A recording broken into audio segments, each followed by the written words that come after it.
Solid state button, এই যে বাটনটা দেখছেন এখানে একটা বাটন রয়েছে। এই বাটনটা দুইভাবে কাজ করে, এটা প্রেশার সেন্সিটিভ আবার টাচ সেন্সিটিভও। তবে এখানে যা থাকুক না কেন, ইন্টারেস্টিং ফ্যাক্ট হলো একটু পরে ওরা 320 ওয়াটের চার্জার লঞ্চ করতে যাচ্ছে। হেই এভরিওয়ান, কি অবস্থা সবার? নিশ্চয়ই খুব ভালো আছেন। তো ঘটনা যেটা হয়েছে, আমি রেডি হচ্ছি, হোটেল রুমে আছি রাইট নাও, এবং চায়নার শেনজেনে একটা স্পেশাল প্রোগ্রামে আসছিলাম। এটা হচ্ছে গিয়ে রিয়েলমি কুল টেক ট্যুর, এবং এই ইভেন্টে ওরা খুব দারুণ একটা জিনিস লঞ্চ করতে যাচ্ছে। বিষয়টা হলো ওরা একটা চার্জার লঞ্চ করবে যেটা 320 ওয়াটের। আমরা মোবাইল ফোন ইন্ডাস্ট্রিতে এমন কোনো কিছু কিন্তু এখনও দেখিনি। So Realme for the first time এমন কিছু ইন্ট্রোডিউস করতে যাচ্ছে। লাস্ট ইয়ারেও দেখেছি ওরা মনে হয় 240 না 80 ওয়াট যেন লঞ্চ করছিল, এবারে 320 ওয়াট ফাইনালি। এবং ওরা ক্লেম করতেছে মাত্র 4.5 মিনিটে একটা স্মার্টফোন 0 to 100% চার্জ করা যাবে। তো আমরা অবশ্যই দেখবো যে আসলে সেটা সম্ভব কিনা, একদম মানে হাতে কলমে গিয়ে দেখে আসতে হবে। এছাড়াও দেখি ওদের ফ্যাক্টরিতে যাওয়া যায় কিনা, আর ইন্টারেস্টিং অনেক কিছু হবে। আই হোপ বেশ এনজয় করবেন আজকের এই ভিডিওটা। আর 2-3 মিনিটের মধ্যে আমরা চলে যেতে পারবো। Let's begin this.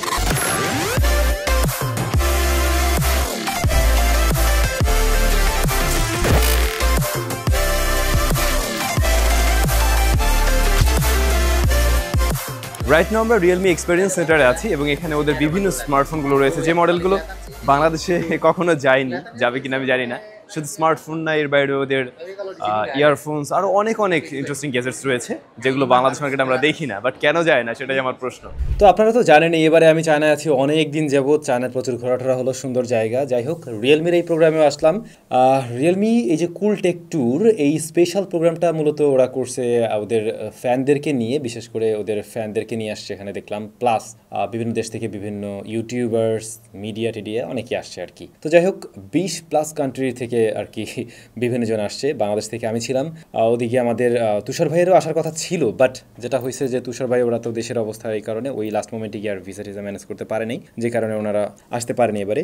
এনিওয়ে, তো ওদের প্রোগ্রাম শুরু হয়ে গেল, এবং যেটা আমরা দেখতে পেলাম এখানে ওরা ওদের নতুন বেশ কিছু টেকনোলজি নিয়ে আলোচনা করছিল। বিশেষ করে এই যে নিউ ব্যাটারি টেকনোলজি, ওরা যে কাজটা করছে, এই যে আজকে যে চার্জারটা লঞ্চ করবে, এই চার্জারের যাতে সাপোর্ট নিতে পারে ব্যাটারি, সেজন্য একটা ব্যাটারিকে 4 ভাগে বিভক্ত করে আর কি। মানে ধরুন 5000 mAh এর একটা ব্যাটারিকে ওরা 4টা খণ্ডে বিভক্ত করে ছোট ছোট করে নিয়েছে, এবং ফোল্ডেবল ব্যাটারি নিয়ে আসছে। এতে করে হবে কি, ওই হাই ওয়াটের চার্জার দিয়ে এই ছোট ব্যাটারিগুলোকে দ্রুত সময় চার্জ করা যাবে, এবং ব্যাটারি খুব বেশি হিট জেনারেট না করেই কোনো ধরনের সমস্যা ছাড়াই দ্রুত সময়ের মধ্যে চার্জ হতে পারবে। ব্যাপারটা ইন্টারেস্টিং লাগছে আর কি আমাদের কাছে।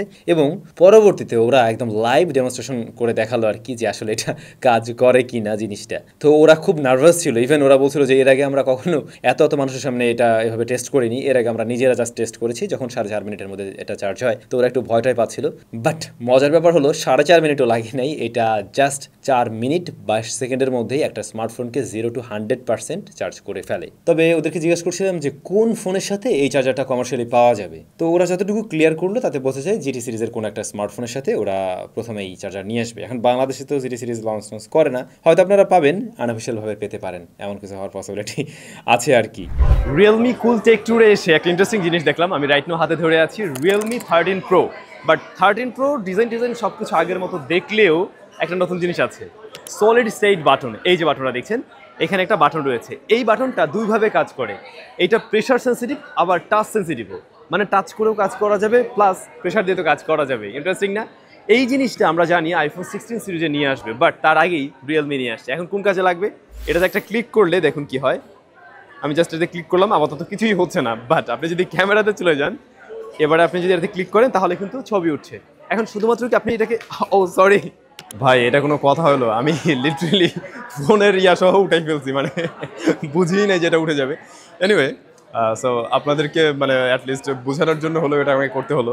সো আই থিঙ্ক এটা কোনো বড় ধরনের প্যারা না, বাট এটা কেমন হলো ব্যাপারটা কে জানে। এখন শুধুমাত্র কি এটা আপনি ছবি তোলার জন্যই ব্যবহার করবেন, বিষয়টা কিন্তু এমন না। আপনি চাইলে এটা কীভাবে সোয়াইপ করে জুম ইন আউট করতে পারবেন, যেটা আমরা অলরেডি বিভিন্ন রুমার থেকে জানতে পারছিলাম যে আইফোনেও করা যাবে, এবং আমি ভাবছিলাম যে ফর দ্য ফার্স্ট টাইম বোধহয় আইফোনেই দেখতে হবে, বাট তার আগে রিয়েলমির ফোনে এই বিষয়টা আমরা দেখছি।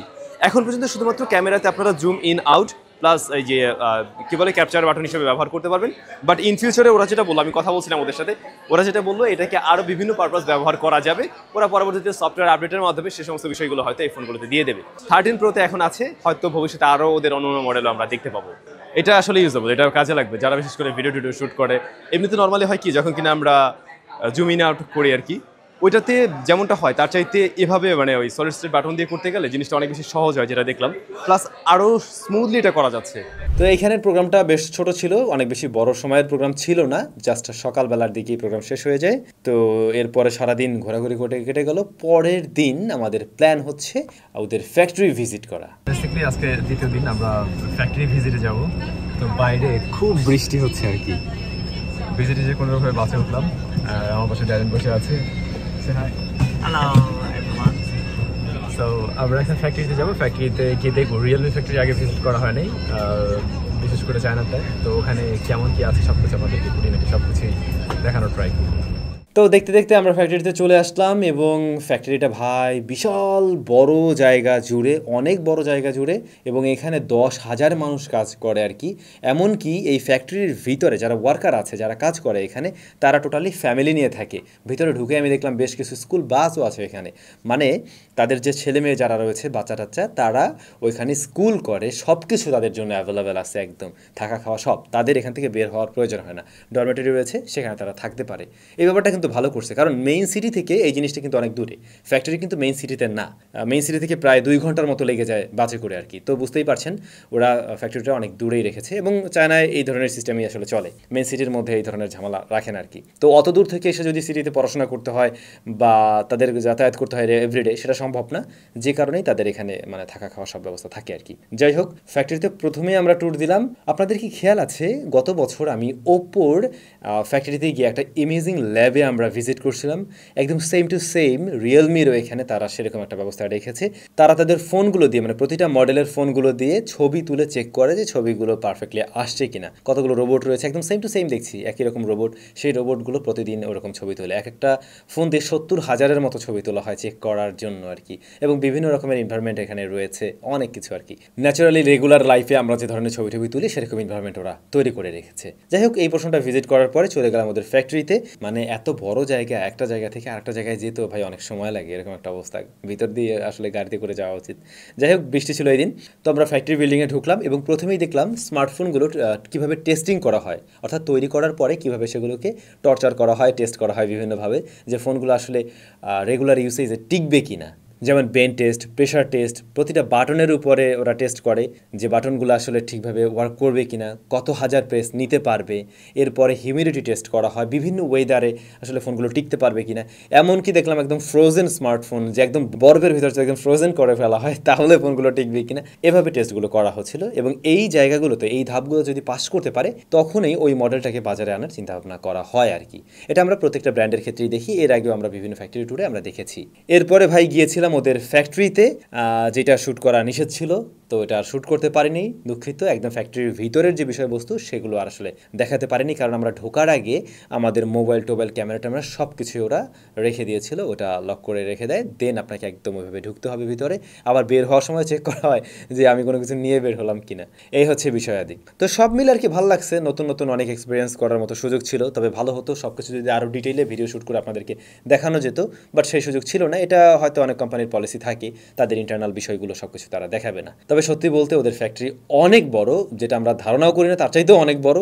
এরপরে আমরা ফ্যাক্টরি ভিজিট শেষ করে চলে আসলাম ডিনারের জন্য, এবং সেখানে সমস্ত দেশের সবাই একসাথে ছিল, সবাই অনেক বেশি আনন্দ করছে, মজা করছে। তো এই আর কি, এর মধ্যে দিয়ে মোটামুটি ওদের ইভেন্ট শেষ। এই তো, এই ছিল বিষয়াদি। নতুন কিছু আশা করছি আপনারা দেখতে পেলেন, এবং বাংলাদেশে যদি এই চার্জারটা চলে আসে, অবশ্যই আমি কোনো একটা ভিডিও দেওয়ার ট্রাই করবো, এবং তখন আমরা নিজেরাও টেস্ট করে দেখবো এটা আসলে পারফেক্টলি কাজ করে কিনা। ভালো থাকবেন, অনেক বেশি ভালো।